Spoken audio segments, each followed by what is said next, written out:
एक समय की बात है जब दुनिया के किसी कोने में एक ऐसा स्कूल था जिसके बारे में आम लोग जानते तक नहीं थे। उसका नाम था ज्ञान ज्योति विद्यालय। ये स्कूल न किसी शहर की गली में था, न किसी पहाड़ की तलहटी में। ये बादलों के ऊपर एक तैरते हुए द्वीप पर बसा था, जहां हर पत्ता जादू से भरा था और हर हवा कुछ न कुछ फुसफुसाती थी। इस स्कूल में दाखिला किसी परीक्षा से नहीं मिलता था। बस एक शर्त थी, जिस बच्चे के दिल में सच्ची जिज्ञासा हो, उसे एक दिन अचानक एक चमकता हुआ पत्र मिलता था। उस पत्र पर लिखा होता था सिर्फ एक वाक्य, तुम तैयार हो।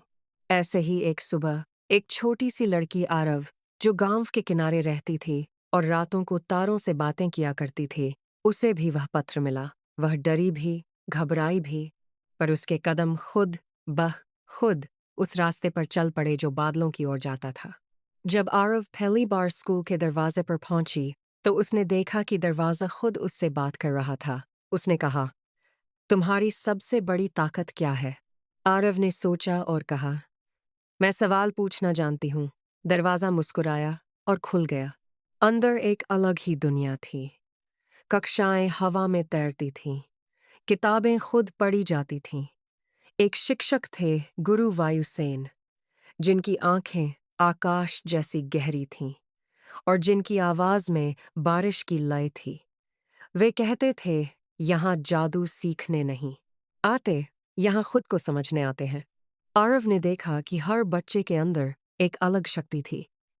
किसी के हाथ से फूल खिलते थे, किसी की आवाज से नदियां रुक जाती थीं, पर एक बात सब में एक जैसी थी, वे सब अपनी शक्ति से डरते थे। और यही सिखाता था ये स्कूल, अपनी शक्ति को पहचानना और उससे दोस्ती करना। दिन बीते, हफ्ते बीते, आरव ने सीखा कि उसके सवाल ही उसका जादू है। जब वह कोई गहरा सवाल पूछती, तो आसमान में रोशनी की लकीरें खिंच जाती थीं।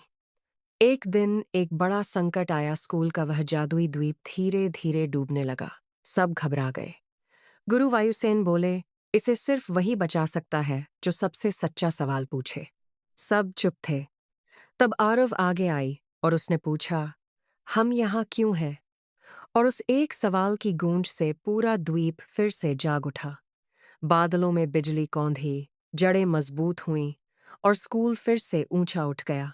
गुरु वायुसेन ने आरव की ओर देखा और कहा, यही है असली जादू, वो सवाल जो दिल से निकले। और उस दिन से ज्ञान ज्योति विद्यालय में एक नई परंपरा शुरू हुई।